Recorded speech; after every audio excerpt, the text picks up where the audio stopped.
पञ्चामृतस्नानमन्त्राः अथ क्षीरस्नानम् ॐ आस्नानम् ॐ दधिक्राम्णो अकालिशन् जिष्णोरश्वस्य वाजिनः शुद्धोदकस्नानं समर्पयामि अथ आद्यस्नानम् ॐ शुक्रमसिरेभ्यो घोरघोरतरेभ्यः सर्वेभ्यः सर्द्रः प्रचोदयात् शुद्धोदकस्नानं समर्पयामि अथ शर्करा स्नानम् ॐ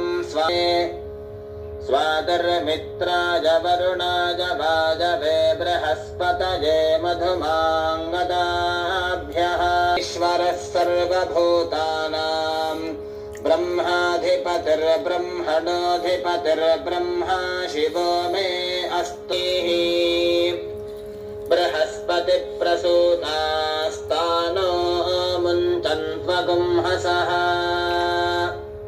अथ गन्धोदकस्नानम् सुमना असत् अध्यवोचदधिभक्ता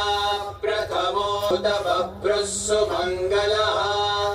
ये चेमागुं रुद्रैनं विश्वभूतानि सदृष्टो मृडयाति नः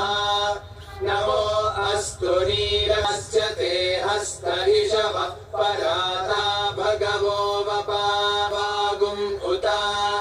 अनेशन्नस्येषव आभुरस्य निषङ्गति मया परिभुजा नमस्ते अस्त्वायुधाय नादताय धृष्णवे उभाभ्यामुत ते नमो बाहुभ्यां तव धन्वने अधोर्य इषुधिस्तवारे अस्मन्निधेहि तव ते सत्त्वनां पदये नमः